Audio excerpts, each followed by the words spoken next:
everyone! Today I'm going to show you a very simple and delicious recipe for stovetop Brussels sprouts. The first step is you want to get a cast iron skillet and you're going to coat the bottom of it with some extra virgin olive oil. And then we're going to turn the stove on to medium heat. Once the oil is hot, we're going to add a half a cup of onions that have been diced. We're also going to add 1 clove of garlic. So the onions and garlic have been cooking for about a minute and they're starting to get a little brown. So here I have 3 cups of Brussels sprouts that have been quartered. We're going to let the Brussels sprouts really cook down and get nice and crispy.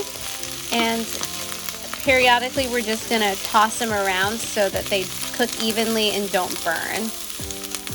So while the Brussels sprouts are cooking, I'm gonna just chop up some fresh chives that are from the garden. And actually, these are the chive blossoms that we can also sprinkle on top, which are quite lovely. And they have a really nice little onion flavor too. So the Brussels sprouts have been cooking for about 3 minutes, and you can see how some of them are starting to crisp up. And so we're gonna toss them and keep cooking them down until they get nice and brown and crispy. The Brussels sprouts have been cooking for a total of about 8 minutes now, and they're nice and brown. So at this point, if you want, you can just take a little bit of those chives that you cut, or if you have green onions, and you can just sprinkle some of that inside of it. And so at this point, we're pretty much done. So I like to add just some coconut aminos.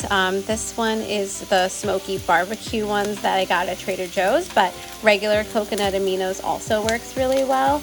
We can go ahead and turn off the heat because the skillet is really hot. So we're gonna toss it all together so the Brussels sprouts absorb all the flavor. So now we can just dish this up. If you want, we can get some chive blossoms and we can just kind of sprinkle those pretty little delicious flowers on top. We can also get some of those chopped chives that we had and sprinkle those on top as well. And that's going to be really delicious. So there you have it, the easiest and most delicious Brussels sprouts that don't take a lot of time to make at all, and they're crispy and so delicious. Enjoy.